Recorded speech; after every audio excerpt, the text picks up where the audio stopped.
bienvenue.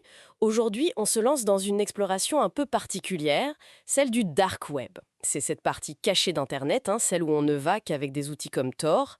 Notre idée, c'est de voir un peu ce qu'on y trouve et surtout comment y naviguer prudemment si jamais l'envie nous prend, en s'appuyant sur un guide pour débutants qu'on a épluché. Absolument.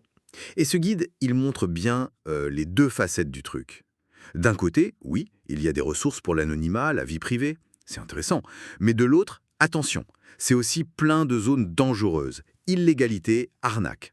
Alors, pour s'y retrouver, on va regarder quatre grandes sections que le guide présente. Les choix de l'éditeur, les points d'introduction, et puis les plus délicats, services financiers et services commerciaux. Ok, alors commençons par ces fameux choix de l'éditeur. Ce qui est marrant, c'est le mélange. Le guide met ensemble, par exemple, la bibliothèque anarchiste, des textes assez engagés sur la liberté, et des tutos hyper techniques, genre sur le chiffrement PGP pour sécuriser ses emails. Ouais, c'est comme si l'auteur disait, pour comprendre, faut la technique et l'idéologie derrière, tu vois. C'est ça. Le conseil du guide, c'est lisez, apprenez les techniques comme PGP, mais gardez la tête froide face aux idées qui peuvent être, disons, un peu extrêmes. Tout à fait. Et une fois qu'on a cette base, technique et philo, le guide nous dirige vers les outils concrets, les points d'introduction. Là, on parle de moteurs de recherche dédiés comme amia.fi ou Torch pour trouver les sites .onion. Ah oui, les adresses spéciales du dark web. Exactement. Ou même la version .onion de DuckDuckGo pour chercher sans laisser de traces. Il y a aussi des listes de liens genre Torlinks.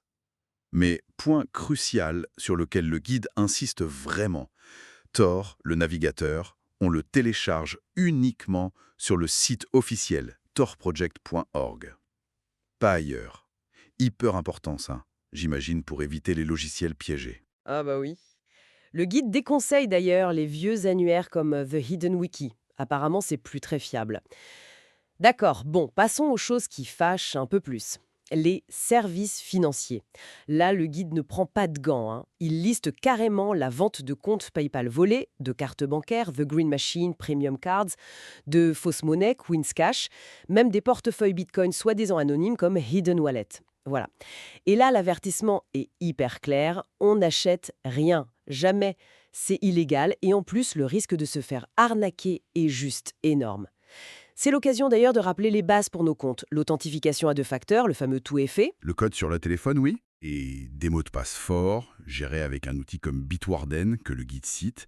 Et cette ambiance un peu lourde, elle continue avec la section suivante, les services commerciaux. Là, le guide décrit carrément des marchés noirs. On y trouverait des armes, Guns Dark Market, de l'électronique sur mon volet, Sistore, des faux papiers aussi, US Fake IDs, oui, et même des offres de piratage à la demande, Run2Hacker, ou des médicaments vendus sans aucun contrôle, Kamagra for Bitcoin. L'avertissement est le même, on touche bas. C'est illégal, c'est dangereux.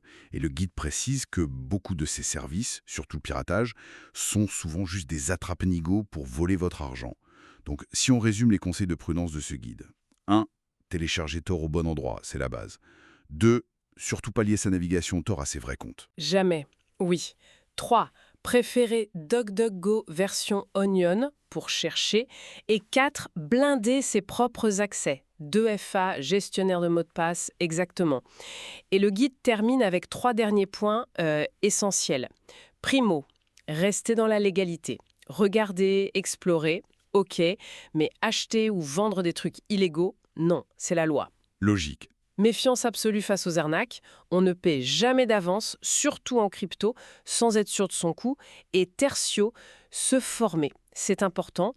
Le guide donne des pistes comme TryHackMe pour s'entraîner ou privacyguides.org pour des conseils plus généraux sur la cybersécurité. En bref, ce guide nous montre un dark web vraiment à double tranchant, utile potentiellement pour qui cherche l'anonymat, mais bourré de pièges et de dangers réels.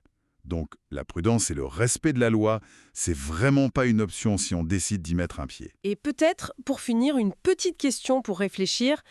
Au-delà des dangers évidents de l'illégalité qu'on a vue, qu'est-ce que ça nous dit, l'existence même de ces espaces cachés? Ça nous interroge peut-être sur nos besoins de vie privée, sur la sécurité numérique pour tout le monde et sur la difficulté, au fond, de réguler un Internet qui a tant de visages différents.